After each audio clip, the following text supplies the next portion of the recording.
ಪಾಪ ನಿನ್ನ ಗಂಡನಿಗೆ ಕಂಡ್ರೆ ನನಗೆ ಬೇಸರ ಆಗುವುದು. ಯಾಕೆ?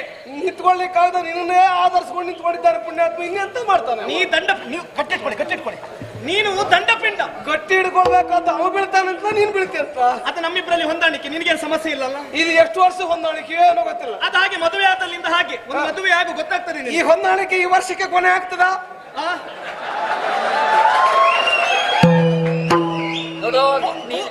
ಪೂರ್ಣ ವಿಶ್ವಾಸ ತಳಿಬೇಡ. ನೀನು ಈ ವರ್ಷಕ್ಕೆ ಕೊನೆಗೊಳಿಸಬಹುದಂತಾದ್ರೆ ಮುಂದಿನ ವರ್ಷ ಹೊಂದಾಣಿಕೆ ನಾನಿದ್ದೆ ಬಾ. ನೋಡಿ ಅವ್ ಮಾತಾಡ್ತಿದ್ದ, ನೀವು ಮಾತಾಡ್ಬೇಕೀಗ. ಅವು ಎಂತೆಂತೆಲ್ಲ ಹೇಳ್ತಾ, ನೀವು ಅದ್ರ ಬಗ್ಗೆ ತಲೆ ಬಿಚ್ಚ ಮಾಡ್ಬೇಡ. ನೋಡು, ನೀನು ಹೊಂದಾಣಿಕೆಗೆ ಸಿಗುದಿದ್ರು ಯಾರನ್ನಾದ್ರೂ ಬಯಸಬಹುದು. ನಾವು ಹಾಗಲ್ಲ, ನಾವು ಈ ಕ್ಷೇತ್ರ ಬಿಟ್ಟು ಎಲ್ಲಿಗೂ ಬರುವುದಿಲ್ಲ. ನಾವು ಬಯಸುವುದಿಲ್ಲ ಅಂತಲ್ಲ, ಯಾವುದನ್ನು ಬಯಸ್ತೇವೆ, ಎಲ್ಲೂ ಇರ್ತೇವೆ, ಹೇಗೂ ಕಾಣಿಸಿಕೊಳ್ತೇವೆ, ಆ ವಿಶ್ವಾಸ ಉಂಟು. ನೀನ್ ನನ್ ಜೊತೆಗೆ ಬಂದ್ರೆ ನಿನಗೂ ಕಾಣಿಸ್ಕೊಳ್ಲಿಕ್ಕೆ ಅವಕಾಶ ನಾನೇ ಕೊಡ್ತೇನೆ, ತಲೆ ಬಿಸಿ ಮಾಡಬೇಡ. ಯಾರು? ಅದು ಈಗ ಅಲ್ಲ, ಯುದ್ಧ ಆಗ್ಲಿ ಆಮೇಲೆ ತೀರ್ಮಾನ ಮಾಡು. ಎಂತ? ನೋಡು, ಧನುಷರಾದಿಗಳನ್ನು ಹಿಡಿದು ಬಂದಿದ್ದೇನೆ. ನನ್ನವರು ಸೋತಿದ್ದಾರೆ ಎನ್ನುವ ಕಾರಣಕ್ಕಾಗಿ ಹಿರಿ ಹಿಗ್ಗು ಬೇಡ. ಕ್ಷಾತ್ರಿಯಾಡಿ ನಾನು ಯುದ್ಧ ವಿದ್ಯೆಯನ್ನು ಕಲಿತವಳಿದ್ದೇನೆ. ಸೊಕ್ಕು ಮುರಿಯುತ್ತಾರೆ. ಯಾರು? ನಾನು. ಯಾರಲ್ಲಿ? ನಿನ್ನಲ್ಲಿ. ಎಂತ ಮಾಡುವುದು? ಯುದ್ಧ. ನೋಡಿ ನರಕ ನಗುತ್ತ ಎಲ್ದರೋ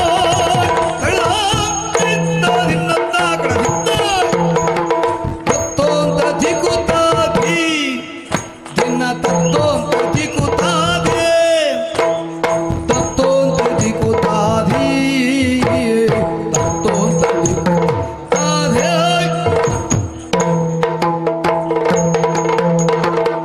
ನೋಡಿ ನರಕನೋ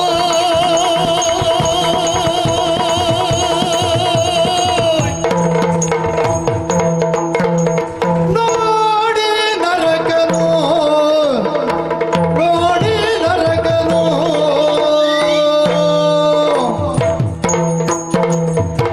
ನೋಡಿ ನರಕನೋ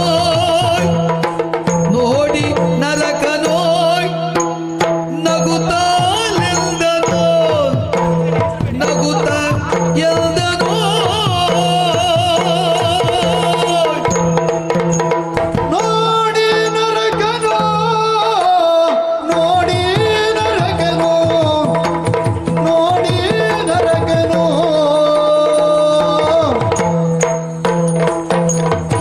ನೋಡಿ ನರಕನೋ ನೋಡಿ ನರಕನೋ ನಗುತ್ತ ಎಲ್ದನು ನರಕನು ನಗುತ್ತ ಎಲ್ದನು ನರಕನು ನಗುತ್ತ ಎಲ್ದನು ನೋಡಿ ನರಕನು ನೋಡಿ ನರಕನು ನಗುತ್ತ ನಿಲ್ದನು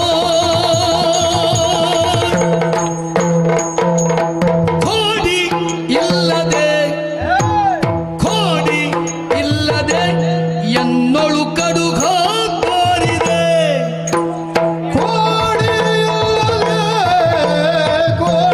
ಇಲ್ಲದೆ ಎನ್ನೊಳು ಕಡುಗ ಕೋರಿದೆ ಎನ್ನೊಳು ಕಡುಗ ಕೋರಿದೆ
ಅವನಿಗೆ ಸ್ವಲ್ಪ ದೃಷ್ಟಿ ಮಂದ ಇರ್ಬೇಕು. ಹೌದಪ್ಪ. ಎಷ್ಟು ಬಾರಿ ನೋಡಿದ್ದಾನೆ, ನಮಗೆ ಒಮ್ಮೆ ನೋಡಿದ್ರೆ ಕಾಣಿಸ್ತದೆ, ಇವ ಆಗಲ್ಲ. ಯಾವ್ಯಾವ ನಮ್ನಿ ಎಲ್ಲ ನೋಡ್ತಾ ಈ ಶಿಶಿ. ನಾವು ನೋಡ್ತಾ ಇರ್ತೇವೆ ಆದ್ರೆ ಒಲ್ಲಲ್ಲಿ ಮೈ ಕೈ ಮುಟ್ಲಿಕ್ಕೆ ಹೋಗುದಿಲ್ಲ ಕಳ್ಳ. ಕತ್ತರಿಸ್ತೇವೆ ಕೈಯನ್ನು ನಾವು. ಮತ್ತೆ ಮತ್ತೆ ಇವನಲ್ಲಿ ಯುದ್ಧ ಮಾಡಿ ಇವನನ್ನು ಸೋಲಿಸೋದು ಹೆಚ್ಚುತ್ತಿಲ್ಲ. ಅರ್ಧ ಸೋತಾಯ್ತು ಇವ ಈಗಲೇ. ಅಲ್ಲ ನೀವು ಹಾಗೆ ಎಣಿಸುವುದೇ ಬೇಡ. ಇಂತಹ ಪ್ರಸಂಗ ಅಲ್ಲ, ಇದ್ರ ಅಪ್ಪ ಅಂತ ಪ್ರಸಂಗ ನಿನ್ನ ಎದುರಿಗೆ ತಂದು ಹಾಕು. ಜೀವಮಾನದಲ್ಲಿ ನಾನು ಸೋಲಿಸ್ತೇನೆ ಅಂತ ಹೇಳಿಸ್ಕೊಂಡು ನೀನು ಬಂದ್ರೆ, ಜೀವನದಲ್ಲಿ ನೀನು ಸೋಲಿಸ್ತೇನೆ ಅಂತ ಬಂದ್ರೆ, ಇಲ್ಲಿವರೆಗೆ ನಾನು ಸೋತದ್ದಿಲ್ಲ, ಇನ್ನು ಮುಂದೆ ಸೋಲುವ ಪ್ರಶ್ನೆಯೂ ಬರ್ಲಿಕ್ಕಿಲ್ಲ. ಯಾಕೆ ಕೇಳು, ನಾವೆಲ್ಲ ಅವಕಾಶಗಳು ಸಣ್ಣ ಅಂತ ಭಾವಿಸಿಕೊಳ್ಳುವುದಿಲ್ಲ. ಸಣ್ಣ ಅವಕಾಶದಲ್ಲ ದೊಡ್ಡದನ್ನು ತೋರಿಸಿಕೊಳ್ಳುವಂತ ದೊಡ್ಡ ವ್ಯಕ್ತಿಗಳು ನಾವು. ಪ್ರವೇಶ ಎಷ್ಟೊತ್ತಿಗೆ ಮಾಡಿದೆ ಒಂದು ಮುಖ್ಯ ಅಲ್ಲ, ಮಾಡಿದ ಪ್ರವೇಶದಲ್ಲಿ ಇರುವಷ್ಟು ಹೊತ್ತು ಯಾರ ಮುಂದೆ ಎಷ್ಟು ಕಾಣಿಸಿಕೊಂಡಿದ್ದಾರೆ ಎಂಬುದು ಮುಖ್ಯ. ಇನ್ನು ಸೋಲುವುದಿಲ್ಲ. ಯಾಕೆ? ನೀ ಅನುಮಾನ ಮಾಡುವುದೇ ಬೇಡ, ಇನ್ನು ಸೋಲುವುದಿಲ್ಲ. ಯಾಕೆ ಹೇಳು? ಯಾಕೆ? ಸೋಲುವುದಕ್ಕೆ ಇರುವುದೇ ಇಲ್ಲಲ್ಲ. ಎಂತ ಬುದ್ಧಿವಂತರು. ಮತ್ತೆ ಈ ಬುದ್ಧಿ ಬೇರೆಯವರಿಗೆ ಯಾರಿಗೆ ಹೊಳೆಯುವುದಿಲ್ಲ, ನಿಮಗೆ ಮಾತ್ರ. ಮತ್ತೆ ಹೀಗೆ ನಂಜಿನ ಬುದ್ಧಿ ಅವನಿಗೆ ಇರುವುದು ಪ್ರಪಂಚ ನೋಡಿ. ಅವ ಮಾತಾಡುವುದು ನೋಡಿದ್ರೆ ಉಳಿದ ರಕ್ಕಸರ ಹಾಗಲ್ಲ, ಸ್ವಲ್ಪ ಬುಡ ಗಟ್ಟಿ ಇದ್ದಾಗ ಉಂಟಿದು. ನಾವು ಬಿಡುದಿಲ್ಲ, ನಾವು ಹೆದರುದಿಲ್ಲ. ಹೆಂಗಸರು ಸೀರೆ ಸೆರಗನ್ನು ಸೊಂಟಕ್ಕೆ ಸಿಕ್ಕಿಸಿಕೊಂಡ್ರ ಎರಡರಲ್ಲಿ ಒಂದು ಏನಂತ ನೋಡಿ ಸಿದ್ಧ ನಾವು. ನೀ ಹೆದರ್ಬೇಡ, ನಾನಿದ್ದೇನೆ. ಎಂತ ಪರಿಸ್ಥಿತಿ ಬಂತೆ, ಎಂತ ಪೆದಂಬುಚ್ಚಿ ಗಂಡನಿಗೆ ಹೆಂಡತಿ ಅದೇ ನೀನು ಇರದ ಹೋದ್ರೆ ನಾವು ಹೆದರ್ದಿಲ್ಲ. ನೀ ಹೆದರ್ಬೇಡ, ನಾ ಹಿಡ್ಕೈತೆ. ನಿನ್ನ ಸೀರೆ ಸೆರಗನ್ನು ಹಿಡ್ಕೊಂಡು ನಾವು ನೀ ಹೆದರ್ಬೇಡ. ಬಾಯಿ ಒರ್ಸ್ಕೊ. ಏನ್ ಸುಸುದೇನು? ಏನ್ ಜೀವಮಾನದಲ್ಲಿ ಹೆಣ್ಮಕ್ಳನ್ನ ನೋಡುದು? ಹೆಣ್ಣು ಮಕ್ಕಳನ್ನು ಕಂಡು ಜೋಲ ಸೋರಿಸಿಕೊಂಡಂತ ಪ್ರಕರಣ ನಮ್ದಲ್ಲ, ಹೆಚ್ಚಿರುವುದು ಅವನದ್ದೇ. ನಿನ್ ಜಾಗ್ರತೆ ಮಾಡು. ಕೈ ತೋರಿಸ್ಬೇಡ. ನನ್ನ ಗಂಡನ ಮೇಲೆ ಕೈ ತೋರಿಸಿದ್ರೆ ಕೈ ಕತ್ತರಿಸ್ತೇನೆ. ನಿನ್ನ ಗಂಡ ಎಂತದ್ದೇ ನೋಡ್ ಕುಂಬಳಕಾಯ. ಹೌದು. ನಾನು ನೋಡಿ ನಕ್ಕಿದ್ ಯಾಕೆ ಯಾಕೆ ಹೇಳ್ದಲ್ಲ, ಧನುರ್ಬಾಣಗಳನ್ನು ಧರಿಸಿಕೊಂಡು ನನ್ನಲ್ಲಿ ಹೋರಾಟ ಮಾಡು ಎಂಬ ಹಾಗೆ ಅದೇ ಒಬ್ಬ ಗಂಡು ಮಗ ಎದೆ ಉಪ್ಪಿಸಿ ಕೇಳುತ್ತಿದ್ರೆ ಅವ ಎದೆ ಅಡಗಿಸಿ ಬಿಡ್ತಾ ಇದ್ದೆ. ನೀನೆ ಎದೆ ಉಪ್ಪಿಸಿಕೊಂಡು ಬಂದ್ರೆ ನಮಗೆ ಬಹಳ ಕಷ್ಟ ಆಗುತ್ತದೆ. ಅದ್ರ ಜೊತೆಲಿ ಇನ್ನೇನು ಕೇಳು, ಏನು? ನಾವೆಲ್ಲ ಹೊಡಿ ಬಡಿ ಕಡಿ ಕೊಚ್ಚು ಕೊಲ್ಲು ಪೆಟ್ಟು ಕೊಡ್ಲಿಕ್ಕೆ ಹೋದ್ರೆ ಮುಷ್ಟಿ ಕಟ್ಟಿ ಬಿಟ್ರೆ ಯಾವ ಕಡೆ ಬಡಿತೇವೆ ಅಂತ ಹೇಳಲಿಕ್ಕೆ ಆಗುದಿಲ್ಲ. ಆದ್ರಿಂದ ನಾವು ಬಡಿದಂತ ಬಡಿಗೆಯ ಪೆಟ್ಟೆನ್ನುವುದು ಯಾವ್ದಾದ್ರು ಇನ್ನು ಅಂಗದ ಮೇಲೆ ಹೋಗಿ ಬಿತ್ತು ಅಂತಾದ್ರೆ ಅದರ ಪರಿಣಾಮ ಅನುಭವಿಸುವ ಆ ಗಂಡ ಪೆದಂಬುಚ್ಚಿ ಗಂಡ. ಆದ್ರಿಂದ ರಗಳಾಗುದು ಬೇಡ. ಹೊಡಿಬೇಕು, ಕಡಿಯಬೇಕು, ಕೊಚ್ಚಬೇಕು, ಕೊಲ್ಲಬೇಕು ಅಂತಾದ್ರೆ ಅದೆಲ್ಲ ಕೈಯಿಂದ ಮಾಡುವಂತದ್ದು. ಅದರ ಮೊದಲು ನಿನ್ನ ಕೈಯ ಸ್ವಾಧೀನವನ್ನ ತೆಗಿತೇನೆ. ಹಿಡಿದದ್ದು ಕೂರಿಸಿ ಆಟಿಕೆಯ ವಸ್ತು ಅಲ್ಲ. ಮತ್ತೆ ನರಕಾಸುರನ ಮುಂದೆ ಆಟ ಮಾಡುವ ಪ್ರಯತ್ನ ಮಾಡಬೇಡ. ಗಂಡೆ ಹೆದರಿ ಓಡಿದವರಿದ್ದಾರೆ. ಸಾಮಾನ್ಯ ಯಾಕಾಸಿದ್ದೆ ಹೆಣ್ಣು ನೀನು ನಿನ್ನಿಂದ ತಾದಾಗ್ತೇ.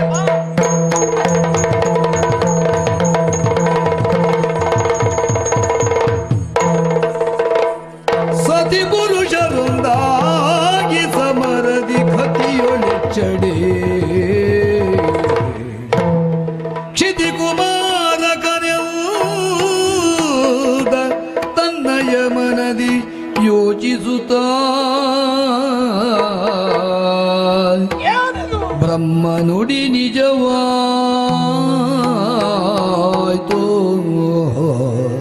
ಬ್ರಹ್ಮ ನುಡಿ ನಿಜವಾಯ್ತು, ಬಂದರು ಜನುಮದಾದರು.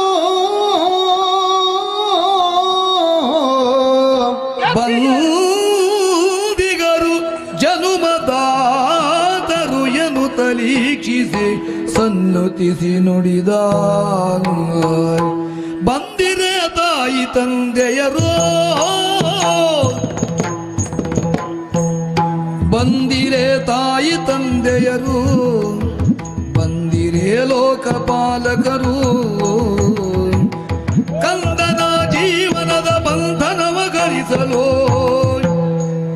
ತಂದೆ ತಾಯಿಗಳಿಂದು ಒಂದು ಗೂಡುತ್ತಲೇ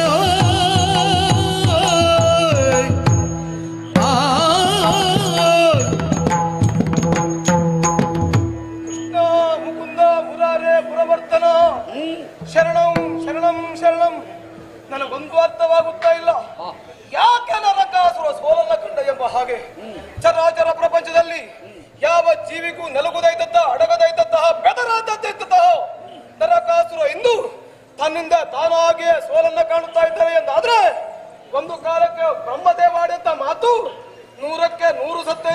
ಪಾಲಿಗೆ ಪರಮವೇದ್ಯವಾಯಿತು ತಂದೆ.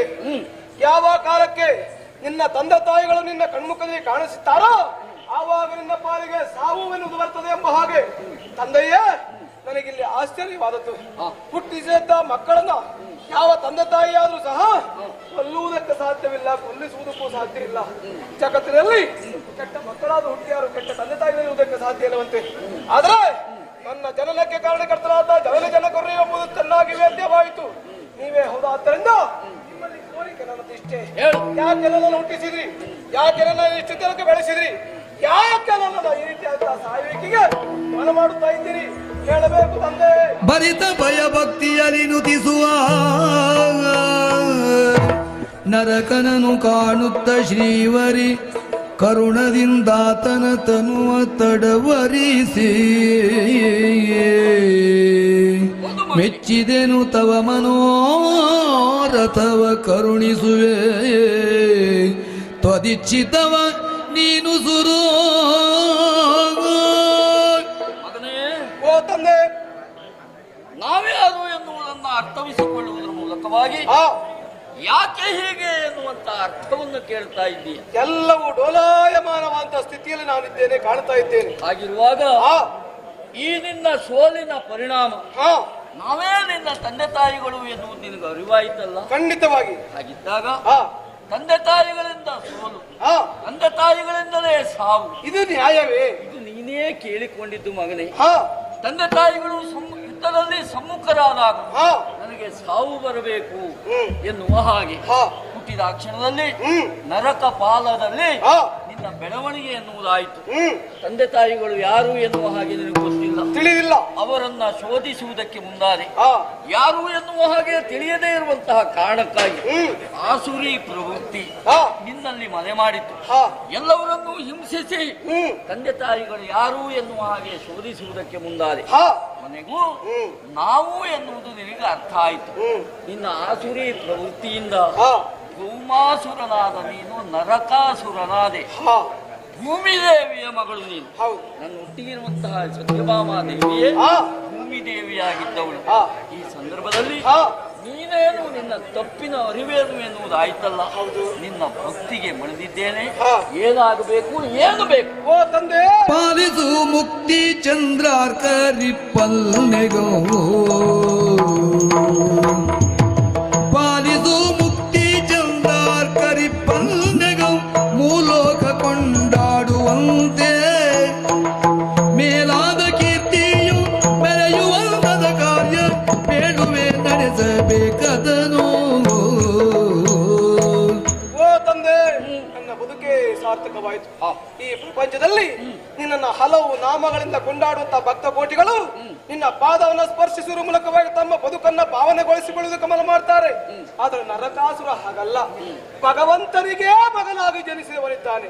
ಆದ್ರೂ ಒಂದು ತಂದೆ, ಯಾವ ತಂದೆ ತಾಯಿಯ ಆಶ್ರಯ, ತಂದೆ ತಾಯಿ ಕೊಟ್ಟ ಸಂಸ್ಕಾರದ ಅಡಿಯಲ್ಲಿ ಮಕ್ಕಳು ಬೆಳಿಲಿಲ್ವೋ ಆ ಮಕ್ಕಳು ಪ್ರಪಂಚ ಮುಖದಲ್ಲಿ ಹೇಗೆ ಬೆಳೀತಾರೆ ಎಂಬುದಕ್ಕೆ ಉದಾಹರಣೆ ಎನ್ನುವ ಹಾಗೆ ನಾನೇ ಇದ್ದೇನೆ, ನರಕಾಸುರ ಎನ್ನುವ ಹಾಗೆ. ತಂದೆ, ಇನ್ನು ಮುಂದೆ ನನ್ನದಾದ ಬೇಡಿಕೆ ಒಂದೇ ಒಂದೇ. ಏನದು? ನಿನ್ನದ್ದಾದಂತಹ ನಾಮಗಳು ಜಗತ್ತಿನಲ್ಲಿ ಎಲ್ಲಿ ತನಕ ಉಚ್ಚರಿಸಲ್ಪಡ್ತದೆಯೋ ಅಲ್ಲಿ ತನಕ ನನ್ನದ್ದಾದಂತಹ ಹೆಸರು ಶಾಶ್ವತವಾಗಿ ಉಳಿಯಬೇಕು. ಮಾತ್ರವಲ್ಲ, ಇಷ್ಟರವರೆಗೆ ಮಾಡಿದಂತಹ ಯಾವುದೇ ಒಂದು ತಪ್ಪಿನ ಕಾರ್ಯವಿದ್ರೂ ಸಹ ಅದು ನನಗೆ ತಿಳಿಯದೇ ಮಾಡಿದಂತ ಅಪರಾಧ. ಅದಕ್ಕೆ ಕ್ಷಮೆಯನ್ನು ಕೊಟ್ಟು ನನಗೆ ಮೋಕ್ಷವನ್ನ ಕರುಣಿಸಬೇಕು ಅಂತ ಕೇಳಿಕೊಳ್ತೇನೆ. ತಾನು ಎನ್ನುವುದು ಅಹಂಕಾರ, ತನ್ನಿಂದಲೇ ಎನ್ನುವುದು ಅಜ್ಞಾನ ಎನ್ನುವ ಸತ್ಯದ ಅರಿವಾಯಿತು. ಮಗು, ಆಚಂದ್ರಾರ್ಕವಾಗಿ ನಿನ್ನ ಹೆಸರು ಪ್ರಪಂಚದಲ್ಲಿ ಶಾಶ್ವತವಾಗಿ ಉಳಿಯಬೇಕು. ನಿನ್ನ ಹೆಸರಿನ ಮೂಲಕವಾಗಿಯೇ ಜನರು ಹಬ್ಬವನ್ನು ಆಚರಿಸುವಂತಾಗಲಿ. ಹೇಗದು? ಚತುರ್ದಶಿ ಹೊತ್ತು ಇಂತಹ ಚತುರ್ದಶಿಯನ್ನ ನರಕ ಚತುರ್ದಶಿ ಎನ್ನುವ ಹಾಗೆ ಇಡೀ ಪ್ರಪಂಚವೇ ಹಬ್ಬವನ್ನಾಗಿ ಆಚರಿಸಲಿ. ಮೋಕ್ಷವನ್ನ ಕೊಡಬೇಕು ಅಂತಾದ್ರೆ ಮೊದಲಿನ ದುರ್ಗುಣವನ್ನ ಕೊಡ್ತೇನೆ. ಹೀಗೆ